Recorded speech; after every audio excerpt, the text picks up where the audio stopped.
అధిక మాసం అంటేనే విష్ణుమూర్తికి అంకితం. అందుకే ఈ మాసాన్ని పురుషోత్తమ మాసం అంటారు. ఈ అధిక మాసంలో చేసే ఏ పూజకైనా రెట్టింపు ఫలితం ఉంటుంది. అందుకే చాలామంది ఈ మాసంలో పూజలు, వ్రతాలు, జపాలు, దానాలు ఇలా ఎవరి శక్తి మేరకు వాళ్ళు పుణ్యకార్యాలు చేసుకుంటారు. ఇంకా చాలామంది చాలా ఏళ్ల నుంచి 33 రకాల వత్తులు వెలిగించడం అలవాటు. ఇంకా చాలా తరచుగా ఎన్నో ఏళ్ల నుంచి మా పెద్దవాళ్ళ నుంచి మేము చేసుకునే ఈ పుణ్యకార్యం ఏంటంటే 33 రకాల పువ్వులతో 33 పువ్వుల చొప్పున పుష్పార్చన. మేమైతే లక్ష్మీదేవికి, గౌరీదేవికి, శివుడికి, వెంకటేశ్వర స్వామికి, కృష్ణుడికి అర్చన చేసుకుంటాం. ఈ 33 రకాల పుష్పార్చన వల్ల 33 కోట్ల దేవతలకి అర్చించిన పుణ్యఫలం కలుగుతుందని అంటుంటారు. లక్ష్మీ కటాక్షం కూడా కలుగుతుంది అంటుంటారు. కానీ 33 రకాల పువ్వులు ఒకేసారి దొరకవు కదండి.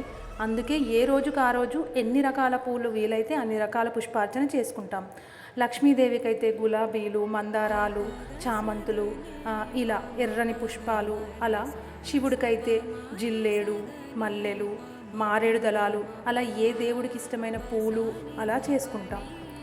మీరు కూడా మా వీడియో నచ్చితే పుష్పార్చన చేసుకొని మీరు కూడా ఆ దైవానుగ్రహం పొందాలని కోరుకుంటున్నాను.